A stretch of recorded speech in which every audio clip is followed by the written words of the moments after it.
नमस्कार दोस्तों, स्वागत है आप सभी का हमारे YouTube चैनल देव जी के ट्रिक में। दोस्तों, यहाँ पर हिस्ट्री में अभी तक हम लोग पढ़ चुके हैं मोहम्मद बिन कासिम का भारत पर आक्रमण, महमूद गजनी का भारत पर आक्रमण। ये दोनों शासक ऐसे थे जिन्होंने भारत में शासन के उद्देश्य से नहीं बल्कि यहाँ पर लूटने के उद्देश्य से यहाँ पर आते थे और यहाँ से धन लूट कर चले गए हैं। इनके दिमाग में कभी ऐसा नहीं हुआ कि हम भारत पर कभी राज करें। लेकिन यहाँ पर अब हमारा स्टार्ट होता है महमूद, जो कि गौरी अर्थात महमूद गौरी का पूरा नाम था शहाबुद्दीन मोहम्मद बिन साम। इन्होंने क्या किया, पैसा तो उद्देश्य था ही, लेकिन जब यहाँ पर आ गए तो इनके दिमाग में एक ही आया कि यहाँ हम क्यों ना भारत पर राज्य करने लगे। तो ये उद्देश्य था, पहला इनका उद्देश्य यही था कि पैसा लूटें। लेकिन जब यहाँ पर जड़ें इनकी मजबूत हो गई तो इन्होंने सोचा कि नहीं, अब भारत पर हम राज करेंगे। तो आइए देखते हैं कि भारत पर मोहम्मद गौरी के काफी महत्वपूर्ण युद्ध होते हैं। आप तराइन का युद्ध हमेशा आता रहता है एग्जाम में। अभी हमारे आरपीएफ एग्जाम हो या किसी भी एग्जाम में आपको मोहम्मद गौरी से पढ़ने को ढेर सारे मिलेंगे क्वेश्चन। तो यहाँ पर देखते हैं कौन कौन क्वेश्चन आपके यहाँ पर एग्जाम में मिल सकते हैं। तो देखिए, सबसे पहला बात होता है कि मोहम्मद बिन जो गौरी थे, तो मोहम्मद बिन साम इनका पूरा हमारा नाम था शहाबुद्दीन मोहम्मद बिन साम, अर्थात इन्हें मोहम्मद गौरी भी कहते थे। गौरी इनका नाम क्यों पड़ा उसको समझते हैं। तो ये हमारा एक वंश था जो राज्य कर रहा था ईरान साइड में, उसे बोलते हैं संसबनी वंश। इसके पहले जो महमूद गजनवी थे वो हमारे थे यामनी वंश से, लेकिन यहाँ पर मोहम्मद गौरी हैं जो संसबनी वंश से संबंधित हैं। ये पूर्वी ईरान से आकर हमारे गोर प्रदेश में बस गया था, और गोर प्रदेश में एक पहाड़ियां हैं जिन्हें बोलते हैं घोर की पहाड़ियां। घोर की पहाड़ियां, और इन घोर की पहाड़ियों पर ये और इनके भाई थे जिन्हें नाम था बड़े भाई गयासुद्दीन। ठीक है, इनके बड़े भाई का नाम था गयासुद्दीन। ये दोनों लोग आकर यहाँ पर राज करने लगते हैं। और इसके बाद यहाँ पर मोहम्मद गौरी के दिमाग में एक बात आती है कि अगर यहाँ पर भारत पर जो मोहम्मद बिन कासिम है, महमूद गजनिया है, इन लोगों ने क्या किया, ढेर सारा पैसा वहां से लेकर आए। तो इसका मतलब है कि अगर हम भी जाएं तो हम भी वहां से पैसे कमा सकते हैं। इस कारण से महमूद गजनी ने अपने बड़े भाई गयासुद्दीन से कहा कि हम भारत पर जा रहे हैं, आक्रमण करेंगे और पैसा वहां से लूटेंगे। उनके भाई ने आदेश दे दिया और कह रहे हैं ठीक है जाइए। तो अब हम लोगों की हिस्ट्री यहाँ पर मोहम्मद गौरी से एक एक पॉइंट को देख के चलना है। चलिए, मोहम्मद गौरी यहाँ पर आते हैं, और जैसे कि हमने बताया कि एक दर्रा यहाँ पर पड़ता है। जो मोहम्मद गौरी आए थे ये गोमुल दर्रा से भारत में प्रवेश किए थे, अर्थात गोमुल दर्रे से ये प्रवेश करते हैं। और जैसे ही प्रवेश करते हैं तो सिंध प्रांत में एक खुसरो नाम के एक शासक थे। ये अमीर खुसरो नहीं है, दूसरे खुसरो हैं जो कि हमारे गजनी वंश के कुछ वंशज थे। ठीक है, कौन थे यहाँ पर, खुसरो। तो खुसरो क्या करते हैं, ये पराजित करते हैं। ये अमीर खुसरो ने आपको बता दिया ये हमारे गजनी वंश के वंशज हैं। ठीक है, यहाँ पर उन्होंने क्या किया, 1175 ईस्वी में, ठीक है 1175 ईस्वी में इन्होंने सिंध और मुल्तान को जीत लिया। सिंध और मुल्तान को जीतने के बाद उन्होंने क्या किया, भारत पर यहाँ पर जैसे ही पैर रखा तो इनको पता था कि भारत में इस समय जो कि दिल्ली की सत्ता पर पृथ्वीराज चौहान राज्य कर रहे थे। पृथ्वीराज चौहान, और पृथ्वीराज चौहान इनको कभी कभी थर्ड बोल देते हैं। इसके पहले भी हमारे पृथ्वीराज चौहान आए थे, लेकिन पृथ्वीराज चौहान ये थर्ड नंबर के थे। पृथ्वीराज चौहान के अंदर शेर जैसी ताकत थी, लेकिन सोचने की क्षमता थोड़ा सा कम थी। यही कमी रही है भारत के लोगों में, भारत के शासकों पर, कि शेर जैसी ताकत रही है लेकिन उनमें सोचने की क्षमता इतना ज्यादा नहीं रही है। मोहम्मद गौरी को पता था कि अगर हम दिल्ली पर डायरेक्ट अटैक करते हैं, अर्थात हम लोग पृथ्वीराज चौहान पर अटैक करते हैं, तो हम उनसे जीत नहीं पाएंगे। इस कारण उन्होंने सोचा कि क्यों ना हम क्या करें कि पहले पेड़ों की शाखाओं को काटते हैं, अर्थात हम लोग छोटे छोटे राज्यों को जीतें, और राज्यों को जीतने के बाद फिर हम पृथ्वीराज चौहान को हरा पाएंगे। तो मोहम्मद गौरी ने क्या किया, यहाँ पर अपने राज्य कम्बाइन कर लिया, अर्थात यहाँ पर जो कि मुल्तान साइड में राज्य कर लिया। और इसके बाद उन्होंने दूसरा जो अटैक किया था वो किया गुजरात पर। ठीक है, कहां पर किया, गुजरात में। और गुजरात में जो अटैक किया था 1178 ईस्वी में किया था। ठीक है, 1178 ईस्वी में किया। और 1178 ईस्वी में गुजरात में उस समय शासक था भीमसेन सेकंड, या इन्हें मूलराज द्वितीय भी कहते हैं। ठीक है, इन्हें मूलराज सेकंड और इनकी माता थी नायक देवी। इन लोगों ने इस युद्ध का नेतृत्व किया। और यहाँ पर देख सकते हैं भीमसेन सेकंड है, लेकिन महमूद गजनी जब सोमनाथ पर आक्रमण किया था वो हमारा था भीमसेन प्रथम। लेकिन यहाँ पर जो हमारा आक्रमण हुआ है गुजरात पर मोहम्मद गोरी का, उसे नाम है जो कि 1178 में भीमसेन सेकंड या इन्हीं का नाम था मूल राजदूती या इनकी माता थी नायक देवी। इन लोगों ने क्या किया, युद्ध का नेतृत्व किया। लेकिन यहाँ पर 1178 ईस्वी में महमूद जो मोहम्मद गोरी थी इनकी भारत पर प्रथम हार जो हो चुकी। ठीक है, मोहम्मद गोरी की प्रथम हार कहां पर हुई थी, गुजरात में हुई थी। भीमसेन सेकंड या मूल राजदूती ने हराया था और मोहम्मद गोरी को बंदी बना लिया गया। मोहम्मद गोरी को बंदी बना लिया गया और इसके बाद भारत के जितने भी शासक थे वो हमारे कैसे होते हैं, दयावान होते हैं। उन्होंने मोहम्मद गोरी को छोड़ दिया। महमूद गजनी से क्वेश्चन यही बना कि महमूद गजनी की भारत पर प्रथम हार कहां पर हुई थी, तो गुजरात में भीमसेन सेकंड या मूल राजदूती या उनकी जो माता थी उनका नाम था नायक देवी। इनके माध्यम से पहले इनकी हार हो गई। अब दूसरी पॉइंट पर आते हैं। महमूद गौरी ने सोचा कि क्यों, जब हमारे छोटे छोटे यहाँ के राजा हमको पराजित कर दे रहे हैं, इसका मतलब है अब हमें काम लेना चाहिए दिमाग से, ताकत से नहीं, क्योंकि यहाँ पर ताकत भरी है लेकिन दिमाग नहीं है। तो उन्होंने क्या किया कि अब इस एरिया में छोटे छोटे जैसे पंजाब वगैरह था, ठीक है, देख सकते हैं हमने यहाँ पर 1178 तक पहुंच गए थे गुजरात। 1100 यहाँ पर 79 में पेशावर को जीत लिया। ठीक है, ये इस एरिया को पूरे जो पेशावर पंजाब इस समय था पेशावर को जीत लिया। 1186 में पूरे संपूर्ण को जीत लिया। ठीक है, पूरे संपूर्ण हमारे पंजाब को इन्होंने 1186 ईस्वी में जीत लिया था।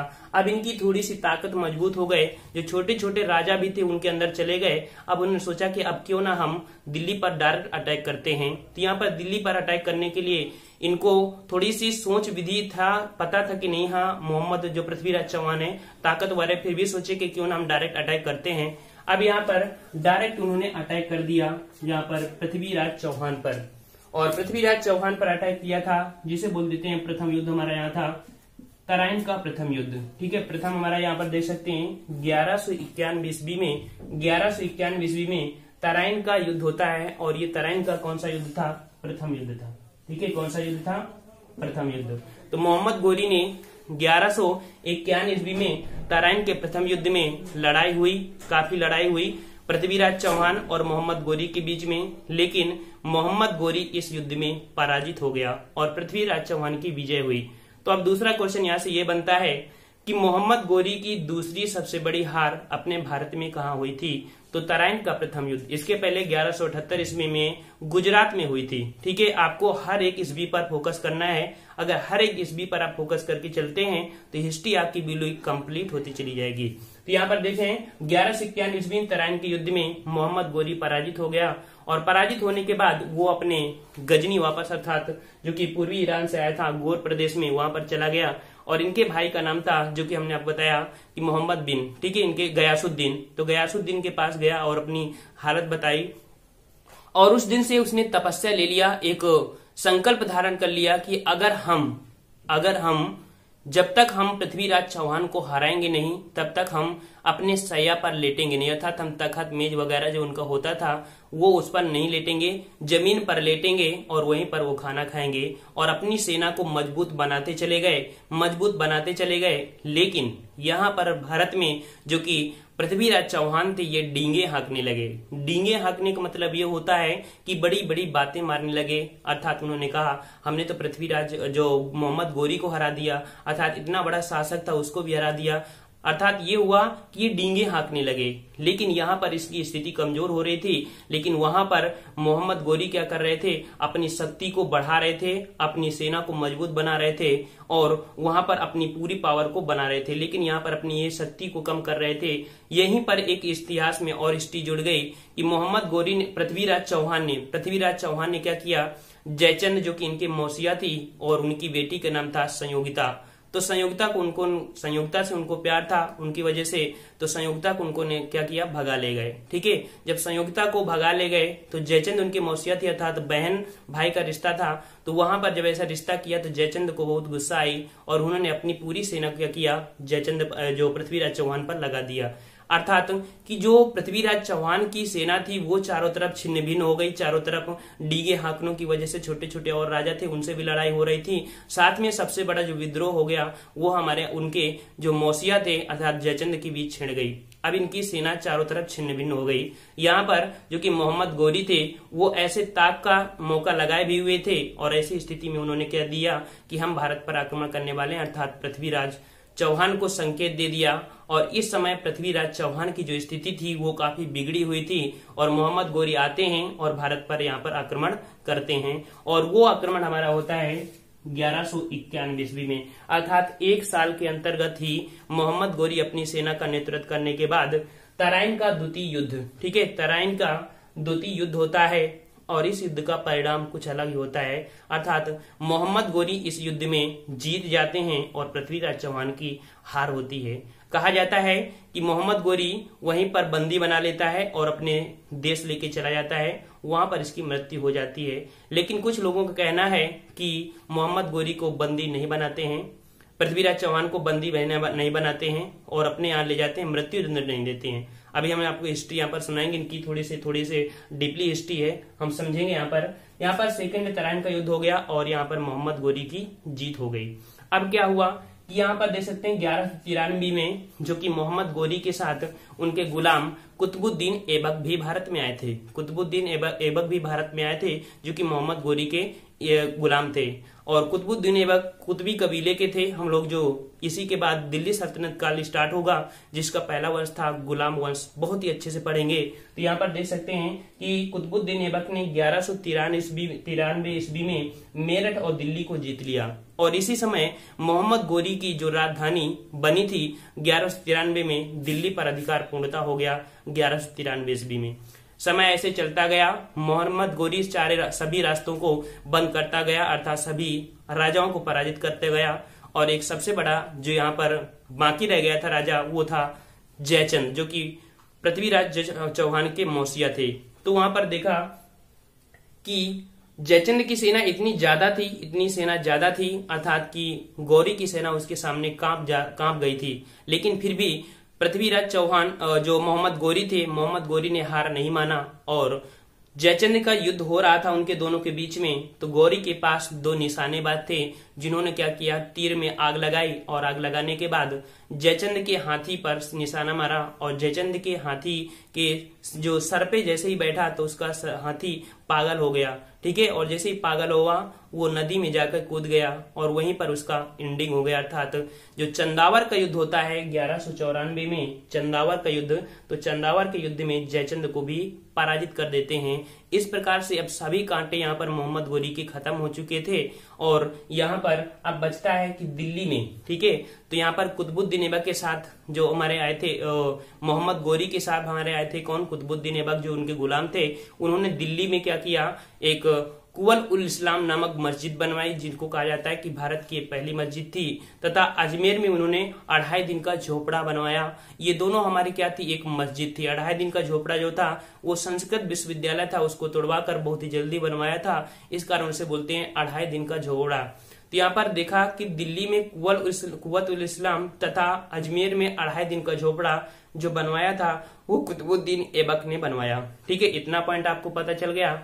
अब हमारा यहाँ पर पॉइंट ये होता है कि जो साथ में 1204 ईस्वी में बख्तियार खिलजी ने बंगाल को जीत लिया। अर्थात यहाँ पर होता है कि जो मोहम्मद गोरी के साथ और कौन आए थे, तो बख्तियार खिलजी आए थे जिन्होंने क्या किया था, नालंदा विश्वविद्यालय और विक्रम विश्वविद्यालय को नष्ट किया। आपसे क्वेश्चन पूछेगा कि नालंदा विश्वविद्यालय को किसने नष्ट किया था, तो नालंदा विश्वविद्यालय को बख्तियार खिलजी ने नष्ट किया था और विक्रम विश्वविद्यालय को भी नष्ट किया था। और यहाँ पर बात आती है कि जो कि हमारे 1202 में, ठीक है, 1204 में जो बख्तियार खिलजी थे वो बंगाल को जीत लेते हैं। बंगाल के उस समय जो शासक होते हैं वो लक्ष्मण सेन होते हैं। लक्ष्मण सेन जो कि 70 वर्ष की उनकी उम्र होती है और वो उनके दरबार में जाते हैं और बेवकूफ बनाकर लक्ष्मण सेन को पराजित कर देते हैं। लक्ष्मण सेन से एक क्वेश्चन बनता है कि लक्ष्मण सेन के दरबार में एक प्रसिद्ध कवि रहते थे जिन्हें बोलते हैं जयदेव, ठीक है, जयदेव। गीत गोविंद की रचना किसने किया है? जयदेव। बहुत बार क्वेश्चन पूछा गया है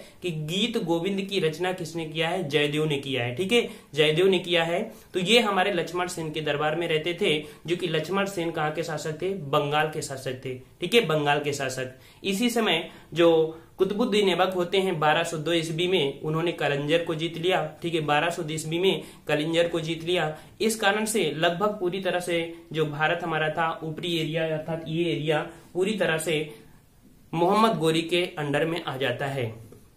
अब यहीं पर स्थिति ये होती है कि मोहम्मद गोरी भारत से जा रहे होते हैं, ठीक है, अपने क्षेत्र पे जा रहे होते हैं। तो रास्ते में 1205 ईस्वी में उन्होंने खोखरों से पराजित किया, अर्थात 1205 ईस्वी में खोखरों को वो पराजित कर देते हैं मोहम्मद गोरी। उससे गुस्साए हुए खोखरों ने क्या किया, जब मोहम्मद गोरी भारत से वापस जा रहे थे उस समय उन्होंने क्या किया, खोखरों ने उनको दामैक नामक स्थान जो कि पाकिस्तान में पड़ता है, तो दामैक नामक स्थान पर खोखरे उनको क्या करते हैं, उनको धोखे से, ठीक है, धोखे से जब नमाज पढ़ रहे होते हैं मोहम्मद गोरी, तो वो पीछे से क्या करते हैं, उनको हत्या कर देते हैं, अर्थात उनको वहां पर मार देते हैं। ठीक है, तो खोखरों द्वारा वहां पर मोहम्मद गोरी को 15 मार्च 1206 ईस्वी 15 मार्च 1206 ईस्वी को मोहम्मद गोरी की मृत्यु हो जाती है। और मोहम्मद गोरी की मृत्यु होने के बाद यहाँ पर दिल्ली पर सल्तनत जो कि 1206 ईस्वी में मोहम्मद गोरी की मृत्यु हो जाती है। और 1206 के बाद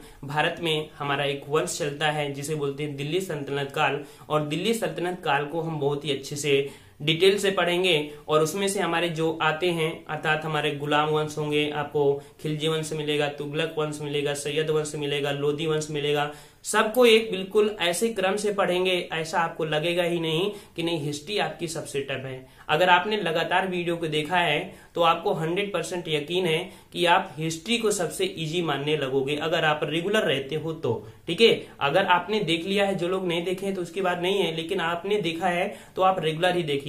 और आप लोगों की एक कमी है, आप वीडियो को शेयर नहीं करते हैं। हम चाहते हैं कि एक वीडियो में कम से कम 1000 व्यूअर अगर आएंगे तो हमें भी ऐसा लगेगा नहीं कि चलो हम पढ़ा रहे हैं, हमारी मेहनत वापस आ रही है और आप लोग वीडियो शेयर कर रहे हो। आप लोग अपने दोस्तों को जो कोचिंग जा नहीं पाते हैं, और मान लीजिए आपके रिश्तेदार हो गए या कोई भी हो गया जो कोचिंग नहीं जा पाते हैं, तो उनको कम से कम गरीबों के पास तो ये वीडियो शेयर कर दीजिए, ना अपने दुश्मनों के पास, अर्थात जिसे कंपटीशन रहता है आप तो उनको ना भेजो, तो कम से कम दूसरे को भेज दो ताकि हमें फायदा मिलता रहे, ये कि नहीं व्यूअर आ रहे हैं, हमको अच्छा लगे आपको पढ़ाने में। बस आपसे रिक्वेस्ट ये है कि वीडियो शेयर करिए। साथ में आज का एक हमारा कमेंट है, लास्ट कमेंट ये है कि आपको कमेंट करके बताना है कि मोहम्मद बिन कासिम ने भारत पर आक्रमण कब किया था। हमारे प्रत्येक वीडियो के अंत में एक क्वेश्चन होगा जिसका जवाब आपको देना होगा। तो आपने यहाँ पर मोहम्मद गोरी से जुड़े हुए कौन कौन पॉइंट आपको पढ़ना है, आप देख लीजिए। यहाँ पर मोहम्मद गोरी ने 1175 पर भारत पर आक्रमण किया था, ठीक है, जो कि यहाँ पर हमारे